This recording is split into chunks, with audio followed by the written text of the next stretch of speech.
स्वागत है आप सभी का महाराष्ट्र टीवी 24 के दिन विशेष के आज के विशेष भाग में। आज यानी 18 सितंबर को भारत में विश्व बांस दिवस मनाया जाता है। यह दिन बांस के बारे में अधिक जागरूकता बढ़ाने और उसके उत्पादों के उपयोग को बढ़ावा देने के लिए मनाया जाता है। बांस को बुद्धिमानों की लकड़ी और हरे सोने के रूप में भी जाना जाता है। यह सबसे तेजी से बढ़ने वाले पेड़ों में से एक है। यह संरचनात्मक रूप से बेहद ही मजबूत और टिकाऊ होते हैं। वही 3 से 5 साल तक परिपक्व हो जाते हैं।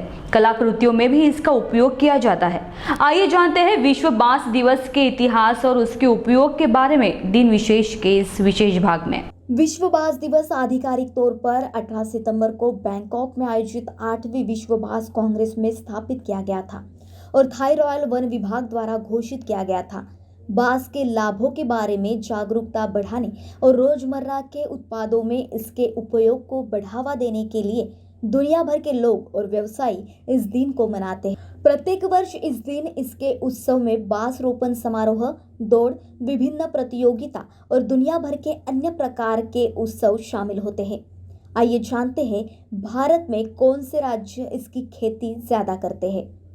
असम भारत में बांस की अधिकतम मात्रा का उत्पादन करता है क्योंकि इसके अधिकांश वन विभिन्न प्रजातियों के बांस के रोपण के साथ धड़कते हैं। भारत के उत्तर पूर्वी क्षेत्र के इसकी कीटी में बांस के संसाधनों की अच्छी मात्रा है। यह सबसे तेजी से बढ़ने वाला संयंत्र निकट भविष्य में लकड़ी को स्थानापन्न करने की क्षमता रखता है। चीन के बाद दुनिया में बांस संसाधनों के उत्पादन में भारत दूसरे स्थान पर है। वहीं पूर्वोत्तर में भारत का 60% बांस आरक्षित है। आत्मनिर्भर भारत में बांस का योगदान कितना है, आइए इस पर भी नजर डालते हैं। प्रधानमंत्री नरेंद्र मोदी ने कहा, बांस किसानों, हस्तशिल्प से जुड़े कलाकारों और अन्य सुविधाओं के लिए राष्ट्रीय बांस मिशन के तहत करोड़ों रुपए का निवेश किया जा सकता है। पूर्वोत्तर के युवाओं को यहाँ के स्टार्टअप को फायदा होगा। बांस पर आधारित करीब 25,000 उद्योग 2 करोड़ लोगों को रोजगार के अवसर प्रदान कर रहे हैं, जबकि 20 लाख लोग बांस पर आधारित दस्तकारी में लगे हुए हैं। बांस के पेड़ के आकर्षक आकार और मजबूती के कारण निर्माण और ढांचे बनाने वाली सामग्री के रूप में इसके उपयोग की व्यापक संभावनाएं हैं। बांस की दस्तकारी और बांस पर आधारित संसाधनों का उपयोग करने वालों में लुगदी और कागज उद्योग अग्रणी है। देश के विभिन्न क्षेत्रों में बांस की खपत से संकेत मिलता है कि 24% बांस का उपयोग ढांचा खड़ा करने वाली सामग्री के रूप में होता है, 20% का उपयोग लुगदी और कागज उद्योग में, 19% हस्तशिल्प बनाने में और 15% अन्य विविध रूपों के इस्तेमाल में किया जाता है। आइए नजर डालते हैं नागपुर स्थित संपूर्ण बांबू केंद्र के कार्यशाला में, जहां हम देखेंगे कि किस तरह से बांबू से विविध उपयोगी वस्तु बनाई जाती है।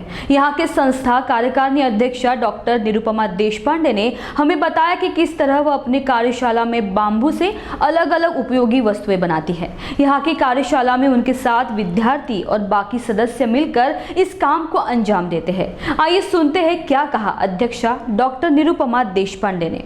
18 सितंबर को भारत में विश्व बांबू दिवस मनाया जाता है। यह दिन बांस के उपयोग में बढ़ावा और बांस से निर्मित जो वस्तुएं हैं उनको खरीदने में और उनका बढ़ावा देने के लिए ये विशेषता ये दिन मनाया जाता है। बांस को जो है वो बुद्धिमानों की लकड़ी और हरे सोने के रूप में भी जाना जाता है। इसके बारे में हमें जो अधिक जानकारी है वो हमें संपूर्ण बांबू केंद्र के अध्यक्षा है डॉक्टर निरुपमा देशपांडे हमें देने वाली है। आइए उनसे जानते हैं कि उनका क्या कहना है। मैडम, मुझे बताइए कि जो विश्व बांबू दिवस 18 सितंबर को भारत में मनाया जाता है, तो बांबू की क्या विशेषताएं हैं और इसकी गुणवत्ता का विश्लेषण कैसे किया जा सकता है? देखिए, हम सब सामान्यतः तो बांस की सूपा, टोकरी, ये सब चीज़ों से परिचित होते हैं। हर घर में ये चीज़ होती है। ये हमारे भारत का ये परंपरागत डिज़ाइन है जो हजारों सालों से बनते आ रहा है और इसमें कोई परिवर्तन नहीं है। ये इतनी उपयोगी वस्तु है। साथ ही साथ बांस में क्या है कि ये तन्यता है, इसमें फाइबर है। बांस हम देखेंगे तो उसके अंदर धागा है, वो धागे का उपयोग करके ही हम वस्तुएं बनाते हैं। तो जैसे वो तनता है, वो मुड़ता है। ये क्वालिटी का उपयोग करके ही बांस की वस्तुएं बनती हैं। संपूर्ण बाम्बू केंद्र मेलघाट में काम करते हैं और मेलघाट में आदिवासी लोगों को बांस के द्वारा रोजगार मिले, इसके लिए गत 25 साल से हमारा यह प्रयास है कि बांस की विविध जो जीवन आवश्यक वस्तुएं हैं, यूटिलिटी प्रोडक्ट्स हैं, उसको हम बनाएं और लोगों तक पहुंचाएं ताकि शहर का पैसा गांव में आए और गांव के लोगों को रोजगार मिले। बांस को जो है वो बुद्धिमानों की लकड़ी और हरे सोने के रूप में जाना जाता है, तो ऐसी उपमा इसको दी गई है, तो क्या वजह है इसकी? नहीं, ये तो अभी मैंने हिरवा सोना, हरा सोना ये जो कहते हैं, क्योंकि इसमें बहुत सारा पोटेंशियल ऐसे है कि ये एक तो सबसे पहले समझने की बात है, लकड़ी और इसमें फ़र्क है। ये कोई लकड़ी नहीं है, ये घास प्रजाति का पौधा है। बांस जो है वो घास है और सबसे तेज़ी से बढ़ने वाला घास है, और ये घास के कारण इसके जो क्वालिटीज़ है वो कुछ अलग है। बेत अलग होता है, लोगों को बांस और बेत में फ़र्क समझता नहीं है। बेत ये वेल क्लाइंबर है, वेल प्रकार का प्रजाति है। ये घास है और घास के जैसा ये इसके क्वालिटीज़ है। ये बढ़ता है, बहुत तेज़ी से बढ़ता है। तीसरे या चौथे वर्ष से आपको बांस लगाने के बाद में उसका आप हार्वेस्टिंग कर सकते हैं, बांस आपको मिलने लगते हैं, उसका उत्पाद आपको मिलता है और ये 30 साल तक मिलते रहता है, मिनिमम 30 साल बांस लगाने पर। यानी आपने जो बांस लगाया, यहाँ पे लगाया है, तो वो करीब उसी प्रजाति का, उसी से जो निकला हुआ पौधा है, वो यदि दूसरी जगह 30 साल जीवित रहता है, ये भी 30 साल जीवित रहेगा। एक ही साथ दोनों जगह उसको फ्लावरिंग आएगा और फिर बांस मर जाएगा। तो ये जो बांस जब 3-4 साल के बाद जब उगता है, उगने के बाद इसकी जो हार्वेस्टिंग होती है, उसके बाद इसकी जो प्रक्रिया रहती है, ये प्रक्रिया किस तरह की रहती है कि इसको काटने के बाद आप उसको सुखाते हो, या उसको किस तरह की प्रक्रिया रहती है, इस बारे में आप बताइए। देखिए, बांस तो ऐसा है कि ये निसर्ग का एक है, निसर्गतः हमको मिलता है, तो इसमें जीव जंतु कीड़े ये रहना एकदम स्वाभाविक है, क्योंकि निसर्ग में उनका भी हक है। तो इसमें जो फंगस है या और इसमें कीड़ा लगता है, जिसके कारण बांस खराब हो जाता है और बांस की आयु कम हो जाती है। तो इसमें हम ये कर सकते हैं कि बांस को ट्रीटमेंट करके उसको बांस की आयु हम लंबी कर सकते हैं, बांस की वस्तुओं की आयु लंबी कर सकते हैं। और ये बहुत अलग अलग प्रकार के ट्रीटमेंट होते हैं। जहाँ परंपरागत कारीगर है, उनका ये यानी तय है कि कौन से दिन में, कौन से समय में बांस काटना है। अंधेरी रात में काटना है या चांदनी रात में काटना है, अमावस्या के बाद काटना है, पूर्णिमा के बाद काटना है, कौन से दिन जाना है और किस तरह से काटना है, इसका पूरा उनका एक शास्त्र है, एक उनका नॉलेज है, जो ट्रेडिशनल नॉलेज है, जिसका उपयोग करके वो बांस काटते हैं और उसको फिर बहते पानी में छोड़ देते हैं। कहीं नदी में उसको छोड़ देंगे ताकि उसमें के अंदर जो स्टार्च है वो बह के चला जाएगा। स्टार्च बह के चला गया है तो उसमें कीड़ा लगने की संभावना कम है। फिर वो बांस को खड़े में सुखाएंगे, या फिर बहुत सारे अलग अलग प्रकार की ट्रीटमेंट भी होती है। ये नहीं है, आपको मालूम नहीं है कि बांस कब काटा गया है, आपका उस पर कंट्रोल नहीं, आप बाज़ार से बांस खरीद रहे हो और उसका उपयोग आप कर रहे हो, तो उसमें बोरैक्स है, फिर तुरटी है, एलम जिसे बोलते, नमक है। ऐसे सिंपल ट्रीटमेंट करके भी हम उसकी आयु बढ़ा सकते हैं, या फिर केमिकल ट्रीटमेंट्स तो बहुत सारी अवेलेबल है, पर संपूर्ण बाम्बू केंद्र में हम उसका उपयोग नहीं करते हैं। केमिकल का वापर हम कहीं नहीं करते हैं। ये बांस को और लंबी आयु देनी है, हम छोटी छोटी वस्तुएं जो बांस की हैंडीक्राफ्ट की बनाते हैं, उसके लिए भी हम एलम और इसकी तुरटी, एलम की और सॉल्ट की ट्रीटमेंट करते हैं। रंग देने के लिए अलग अलग नैसर्गिक प्रक्रियाओं का ही उपयोग हम लोग करते हैं, कि जिसके वजह से इसकी आयु लंबी हम कर सकते हैं। जैसे बाज़ार में आए दिन बाम्बू की जो उत्पादन की हुई जो वस्तुएं हैं वो बाज़ार में मिलती है, तो इसकी गुणवत्ता क्या है और लोगों ने इसको क्यों लेना चाहिए, अपने घरों की शोभा क्यों बढ़ाना चाहिए? क्योंकि अभी पिछले 2-3 सालों से देखा जा रहा है कि लोगों में बहुत उत्साह है कि ये चीज़ें खरीदी जानी चाहिए। इसको और बढ़ावा देने के लिए आप क्या सुझाव देंगे? देखिए, मुझे तो लगता है कि लोग ही जागरूक ज़्यादा हो रहे हैं और लोग ही समझ रहे हैं कि हम प्लास्टिक की वस्तुएं नहीं उपयोग करना चाहिए। और ये एक प्लास्टिक की जो वस्तुएं बहुत सारी है, उसको एक बहुत अच्छा रिप्लेसमेंट है कि आप ये निसर्गतः निर्मित जो वस्तुएं हैं, खास करके जिसको हम इको फ्रेंडली बोलते हैं, ये शब्द वापरने से जल्दी शहरी लोगों को समझ में आ जाता है, पढ़े लिखे इंसान को समझ में आता है। ऐसी ये सभी वस्तु इको फ्रेंडली हैं, इसलिए लोग इसको प्रिफर करते हैं, इसके लिए ढूंढते भी हैं, इसके ऑर्डर्स भी आते हैं। हमें इसका अनुभव है कि हम एक सिंपल राखी जो बनाते हैं, तो वो राखी का हमने काम शुरू किया था करीब 2013 में। उसके पहले हम ग्रीटिंग कार्ड्स बनाते थे, ग्रीटिंग कार्ड का दौर था। हम हज़ारों में कार्ड्स बनाते थे, लोग हज़ारों में उसको खरीदते थे, एक दूसरे को भेजते थे। जब देखिए ज़माना कैसे बदल गया, हमको प्रोडक्ट बदलना पड़ा। बाद में मोबाइल फ़ोन्स का इतना वापर होने लगा कि ग्रीटिंग कार्ड कोई आज भेजता नहीं है। तो फिर हम सोचे कि ऐसा कौन सा उत्पाद हो सकता है कि जो हमेशा लगेगा, हमारे कारीगरों को हमेशा मार्केट मिलता रहेगा। और हमारे भारतीय त्योहारों की यही विशेषता रही है कि हमारे समाज में ये जो कारीगर थे, चाहे कुम्हार हो, लोहार हो, चाहे बसोड़ हो, इनकी वस्तुएं त्योहारों में ही खरीदी जाती थी या फिर अपने संस्कारों में खरीदी जाती थी। व्यक्ति के जीवन में 16 संस्कारों का बहुत महत्व था। आपका जन्म होता है तो बारसे में बहुत जगह ये प्रथा है कि नए बच्चे को सूप में रखते हैं, उसमें गेहूँ रखते हैं, जो गेहूँ फिर बाद में जहाँ जिसके घर से आप सूप ला रहे हो उसको देना पड़ता है। तो कारीगर का सम्मान भी था।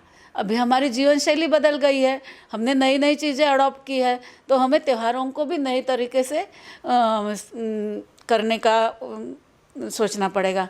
तो इसके लिए हमने दी बांस की राखी।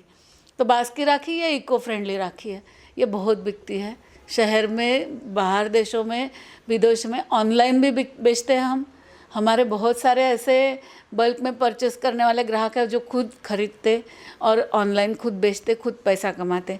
तो ये उद्योग से ये हो गया है कि गांव के लोगों को तो रोज़गार मिल ही रहा है, पर बहुत सारे ऐसे लोग हैं जो मार्केटिंग का काम करते हैं, उनको भी घर बैठे उद्योग मिल रहा है। तो ये मेरे ख्याल से बहुत अच्छा है। और ज़माने के साथ हम जैसे बदलेंगे तो हमारे प्रोडक्ट्स के डिज़ाइन बदलेंगे। इसके लिए ये डिज़ाइन स्टूडियो बनाया है। यहाँ पे डिज़ाइनर काम करते, जो नए डिज़ाइन बनाते शहर की डिमांड के हिसाब से, और गांव में वो बनते हैं मेलघाट में। संपूर्ण बाम्बू केंद्र के अध्यक्षा के रूप में आप कितने सालों से कार्यरत है और आपका आगे की सोच क्या है कि इसको और बढ़ावा कैसे दिया जाए और लोगों में इसकी और जागरूकता कैसे बढ़नी चाहिए? तो इसके लिए आप क्या कर रहे हो, आपके आगे का क्या प्लान्स हैं? देखिए, संपूर्ण बाम्बू केंद्र के रूप में तो मैं गत 26 साल से, मेरे जो पति थे डॉक्टर सुनील देशपांडे, उनके साथ में मैं ये काम मेलघाट में कर ही रही थी। और वो तो वेणुपुत्र थे, उन्होंने अपना पूरा जीवन बांस कार्य के लिए दे दिया था। अभी उनका बाद में 4 महीने से मैं ये अध्यक्ष करके देख रही हूँ। वैसे मैंने यही काम किया है मेरी ज़िंदगी में। तो आगे हम ये सोचते हैं कि ज़्यादा लोगों को हम इससे और रोज़गार दे पाएंगे। हम बांस के घर बनाते हैं, उसके लिए मेलघाट के युवक तैयार है, यानी ट्रेन टीम हमारे पास में अवेलेबल है जो जाके आपका घर बना सकती है। अभी भी हमारे अलग अलग जगह घर बनाने के काम चल रहे हैं। तो अधिकतर लोगों को ये माध्यम से रोज़गार देना, और मैं ये देख रही हूँ कि इसके मार्केटिंग में, इसके अलग अलग काम करने में शहर के भी युवाओं को इससे रोज़गार मिल सकता है। यानी जो टेक्नोलॉजी है, एक अपने हाथ में एक मोबाइल है, इससे आप दुनिया खरीद बेच सकते हैं, वैसी बात है। तो ये इसका भी उपयोग, मैं तो हमेशा कहती हूँ कि गांव में जो प्रोडक्ट्स बन रहे हैं उसको हम मोबाइल के ज़रिए बेचेंगे, जब भी जाके पूरा ग्लोबली हम एक हो जाएंगे और गांव के लोगों को भी समृद्धि आएगी, संपत्ति उनके पास भी आएगी, पैसा उनके पास में घर बैठे आएगा, वो शहर में नहीं आएंगे। तो ये मेलघाट में हो रहा है। जो लोग वहाँ घर में बैठे, रिमोट गाँव में बैठकर घर घर में इसका काम चलता है, तो उससे उनको फ़ायदा होता है, इसीलिए लोग काम करते हैं। तो ज़्यादा लोगों को इस कार्य में जोड़ना है। और इसमें जो है कि आपका जो बिज़नेस है, जो आप कार्यशाला में, आपका जो डिज़ाइन स्टूडियो है, यहाँ पे ऐसे बहुत से वर्कर्स हैं जो आपके साथ मिलकर ये काम को पूरा करते हैं।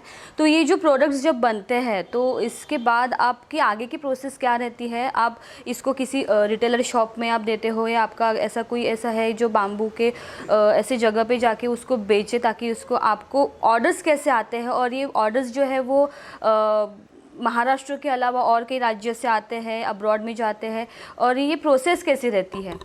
देखिए, ये प्रोडक्ट बनता है, आजकल तो बहुत आसान हो गया है कि सीधा व्हाट्सअप फेसबुक इसके माध्यम से दुनिया भर में पहुंच जाता है।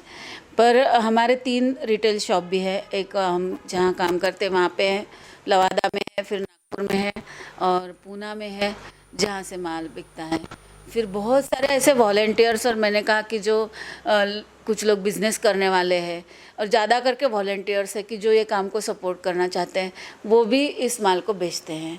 और आजकल इसलिए आसान हो गया है थोड़ा कि फ़ोटोज़ आप व्हाट्सएप से भेज सकते हैं, सिलेक्शन उसी के ज़रिए हो सकता है, या फिर अन्य भी सोशल मीडिया पे जाके फिर उसकी खरीदी बिक्री हो सकती है। तो ये जो काम है मुझे लगता है ये बहुत ही बढ़िया काम है। और जब से नेट बैंकिंग हुआ है और आपके खाते में डायरेक्ट पेमेंट आता है, हम इतनी रिमोट जगह में रहते हैं जहाँ बैंक 15 किलोमीटर दूर है, पर हमको हमारा फ़ोन देख के पता चलता है अरे आपने ख़रीदा है तो तुरंत पैसे आ गए, ओके इनका ऑर्डर हमको डिलीवरी करना है। तो ये जो सिस्टम है ये सिस्टम बहुत आसान है, बहुत सही है। अनेक छोटे छोटे उद्योगों ने ये उपयोग करना चाहिए, तो उनके घर बैठे प्रोडक्ट्स बेचे जा सकते हैं। जैसे अभी 18 सितंबर को विश्व बाम्बू दिवस है, तो इस उपलक्ष्य में आप क्या मैसेज देना चाहोगे कि बाम्बू से जो निर्मित होती है प्रोडक्ट्स की वो लोगों के बीच में जागरूकता और कैसे बढ़े इसमें, और लोग बाम्बू के जो प्रोडक्ट्स है उसको कैसे उपयोग में लाए। तो इसके लिए आप जो सोशली आप बोल रहे हो कि आप अवेयर हो, तो अगर उसको लेना है तो वो माध्यम क्या होगा और किस ज़रिए से वो आपको कांटेक्ट करेंगे, आप क्या बताना चाहोगे? मैं तो ये कहना चाहूँगी कि हर व्यक्ति को साल भर में कुछ न कुछ हम लोग गिफ्ट देते हैं, त्योहारों में देते हैं या फिर शादी ब्याह बर्थडे में देते हैं। तो आप अपने बजट में कम से कम अमाउंट 1000 रुपये 500 रुपये, तो ये प्रोडक्ट्स के लिए आप ऐसा संकल्प करो कि नहीं हमको तो इको फ्रेंडली प्रोडक्ट्स ही खरीदना है, किसी को गिफ्ट देना है हम ये खरीदेंगे। आपका बजट में आप उसको ये करो, इस तरह से मैं कह सकती हूँ। संपूर्ण बाम्बू केंद्र के अध्यक्षा निरुपमा देशपांडे ने हमें बताया कि किस तरह से वो बाम्बू के जो प्रोडक्ट्स है वो निर्मित करती है, उनके साथ उनके जो कर्मचारी है, जो सदस्य उनके मदद करते हैं। यहाँ पे उनका डिज़ाइनर स्टूडियो है, यहाँ पे वो अपने विद्यार्थियों के साथ और कर्मचारियों के साथ मिलकर वो नए नए बाम्बू से प्रोडक्ट्स बनाती है और वो सोशल मीडिया के द्वारा अपने बाम्बू के जो प्रोडक्ट्स है वो सेल करती है, रिटेलर शॉप में जाते हैं। और संपूर्ण बाम्बू केंद्र जो है उन्होंने बताया कि धारनी में स्थित है, जहाँ पे वहाँ के आदिवासी जो लोग हैं वहाँ पे संपूर्णतः बाम्बू की जो प्रक्रिया होती है उसको अच्छे से काम करते हैं ताकि उनको भी रोज़गार मिले घर बैठे। और यहाँ पे उनके डिज़ाइनर स्टूडियो के द्वारा वो हर शहर में और शहर के बाहर भी या फिर महाराष्ट्र के बाहर भी वो सेल किए जाते हैं।